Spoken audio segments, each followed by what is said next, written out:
Okay, so I just thought I would like talk for like 10 or 15 minutes about the work, and then we can kind of turn it into a conversation. And I'd love to hear like any responses from you, any favorite images, really anything that kind of comes to mind. So I guess I'll start out with saying that, this work is called Spellwork, and really the seeds of where it originated I can trace them back not so far to the project that came directly before this one, which is called Major Arcana: Portraits of Witches in America. So for that series, I spent 3 years from 2016 to 2019 traveling around the country, photographing people who identify as witches in various capacities. So there were Wiccan high priestesses, voodoo practitioners, Santeria, people who identify as activist witches, green witches. There were doulas and midwives. So this is one of the many takeaways I have from doing this book. It was my second book, was that there's no one way to be a witch, right? It's this very eclectic kind of roll your own identity. I photographed 75 people. However, the one concept that kept coming up among so many of these witches, who again ascribe to so many different belief systems and spiritualities and religions in some cases, was this idea of magic. And that word was like very vague to me. My touch points for it were like Hogwarts and like hocus pocus, and it didn't seem sort of serious. So it's actually funny to me now thinking, like at the time, I was very on board with the idea of like real witches, but real magic was like a bridge too far, And so it really wasn't until I met Starhawk, who was one of the people that I photographed and interviewed, and read her book, which is called The Spiral Dance. We have it here in the gallery. And this was a book that so many of the young witches that I met pointed to as being really important to them on their journeys into witchcraft. And so I read this book and I finally got it. I kind of like finally understood like what they were talking about when they talked about magic. In the book, Starhawk defines magic as the art of changing consciousness at will. For me, that like felt like something I could sink my teeth into. Felt like, okay, it felt almost familiar. It felt kind of Michael Pollan-y. It kind of felt like something I'm trying to do every day, maybe like at the end of the day, like have a glass of wine. It's like we are all trying to change our consciousnesses at any given point, right? She is thinking about it in a way of accessing a kind of intuitive level of thinking, of a mindfulness, sure, which is kind of an overused word on some level, but it's about like accessing a part of the mind that is sort of beyond the rational. It is a more kind of like gut-based, intuitive way of working. She calls this starlight vision, which for me as a photographer got me really excited, right? Vision, starlight vision, operating from a place of the gut. And it was something I frankly really recognized in the way that I do portraiture. So portraits are sort of like my bread and butter. It's what I'm best known for. It's what Major Arcana turned into. And when I'm photographing somebody, I do feel like I'm entering into another kind of realm of consciousness, right? I'm like totally focused on that person. I'm reacting to the light in a given scenario. I'm reacting to the environmental constraints, but most of all, I'm like really focused on that person. And that to me was like, I could really recognize what she was talking about, the art of changing consciousness at will. People, when this project came out, I did a lot of press for it, and there was a question that I so often got at the end of an interview, which was, okay, so like, do you consider yourself a witch now after doing this project? And I would always kind of like demur and say no, because I don't have any kind of spiritual practice. Not that I really believe that's what it takes to be a witch, so it's a little hypocritical. But I started kind of thinking about how I believe in the magic of photography. So I don't know if any of you have ever been in a darkroom. Did any of you take like a darkroom class in high school? Okay, so like even though I know that there's a chemical reaction happening in that developer tray with your piece of white paper. When you see for the first time an image emerge out of nothing, it feels like magic. So that was the kind of like beginning of the way I kind of fell in love with photography, but see it as this magical art form. So I was thinking about all of this. This project kind of came and went. I was thinking about the next thing I wanted to do. Pandemic kind of came and went. And I knew I wanted to do still life, something I've dabbled in. I've also done commercial work in still life.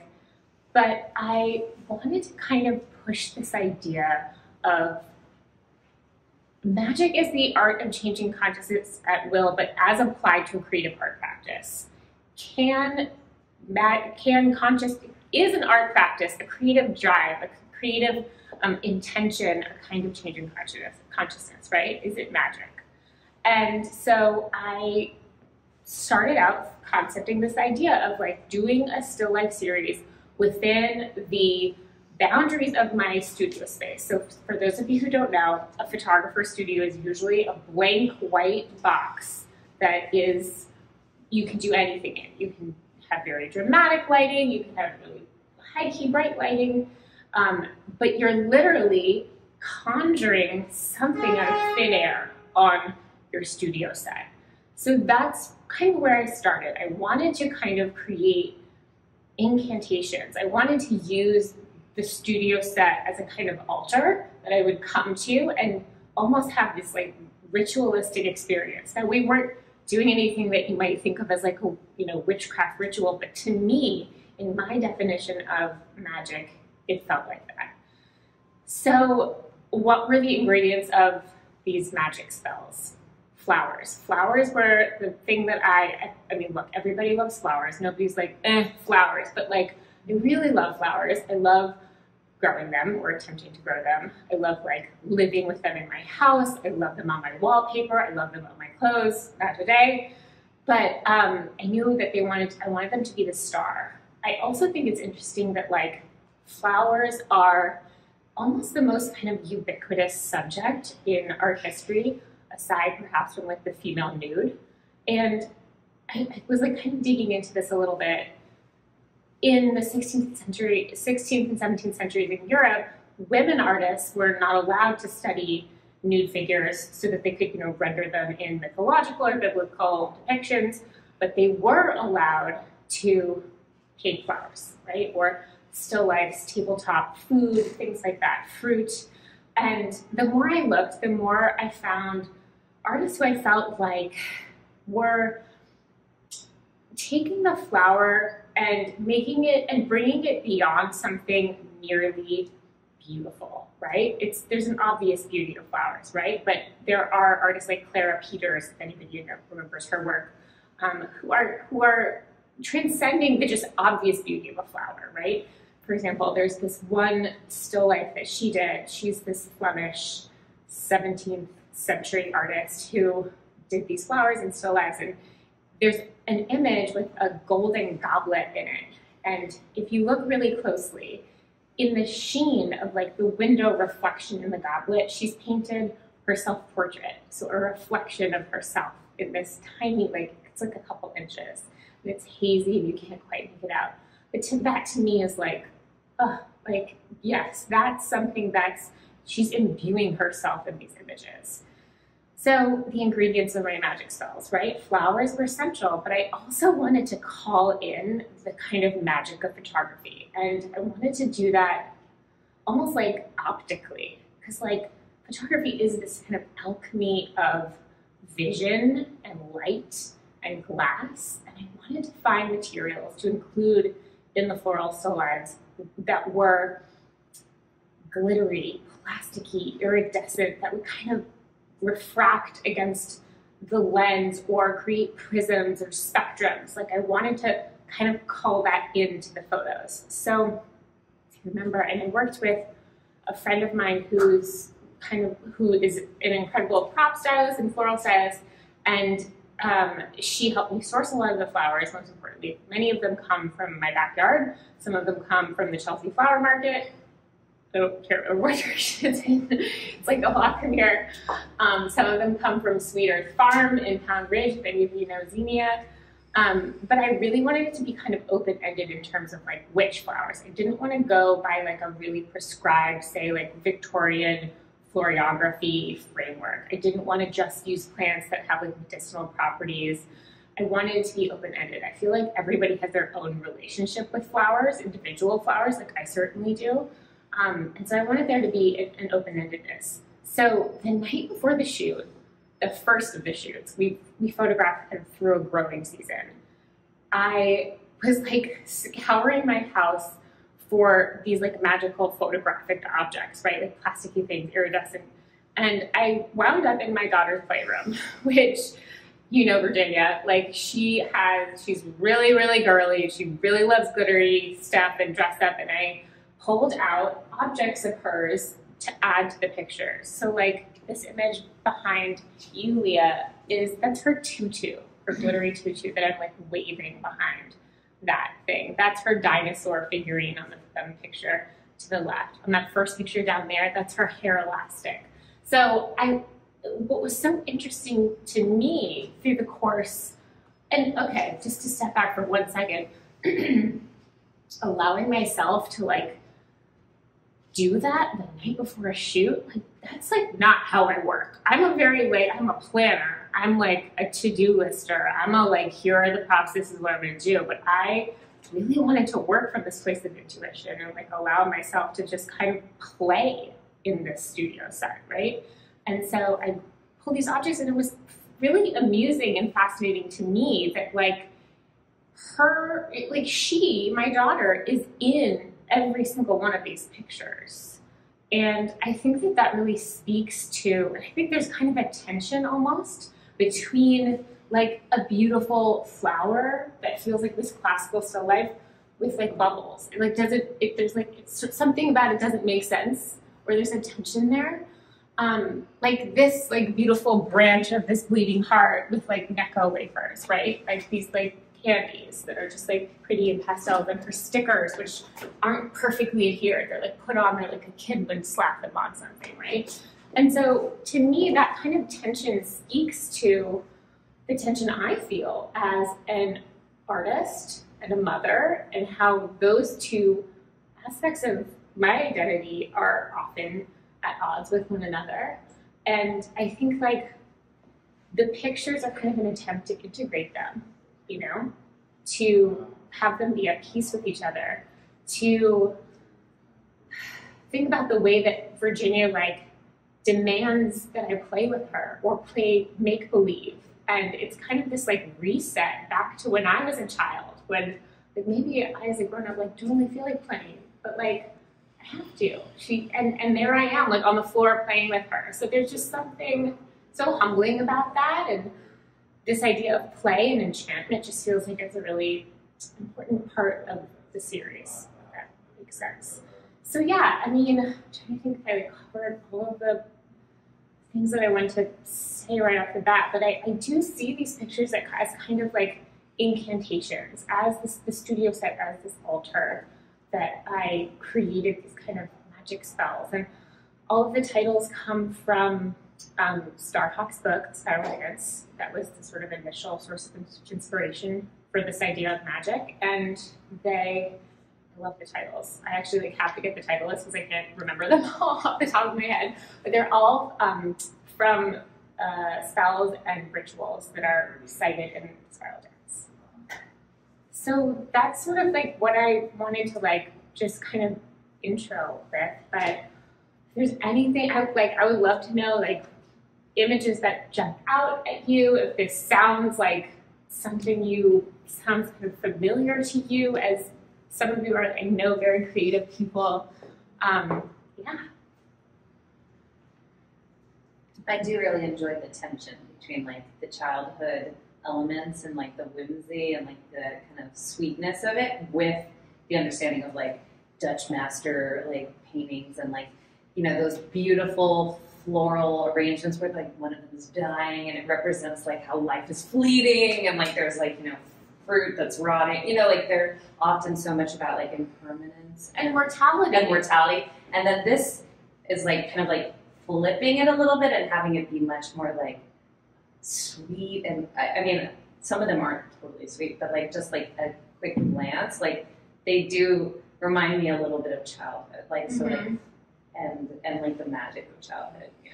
Totally, and that reminds me, like something that draws me to flowers also is, yes, flowers have all sorts of different symbolisms, but like for me, they really symbolize a kind of delicacy of the body, but also mortality. And nothing has put me more in touch with the delicacy and mortality of my own body than going through the childbirth experience, which, I mean, Jenny and I have traded war stories about this, but was a pretty like life-shattering experience for me.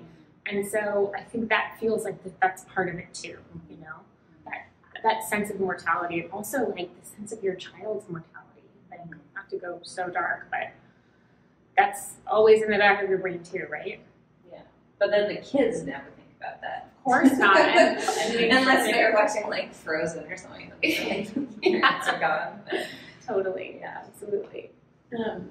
I have a question, like as an artist, and like thinking, like going from portraits of people to portraits of objects, where you have like multiple objects that play with each other and the light. Like, how many times, like for each, and maybe each photograph is different, but like, can you talk a little bit about your process and how many times it took to like play with the different objects, or move them around, or add something, or take something away, or look at it and then be like, it's not right? Or was it one of those things where you placed the objects together and looked at it and it was right?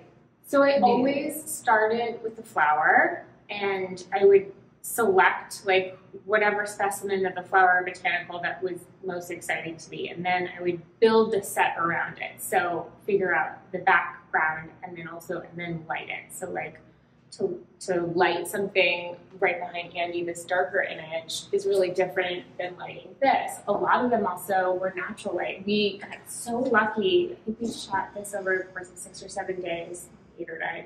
And we had like the most beautiful, brilliant sunlight for every single one of them. It felt like the goddess above was like smiling upon us.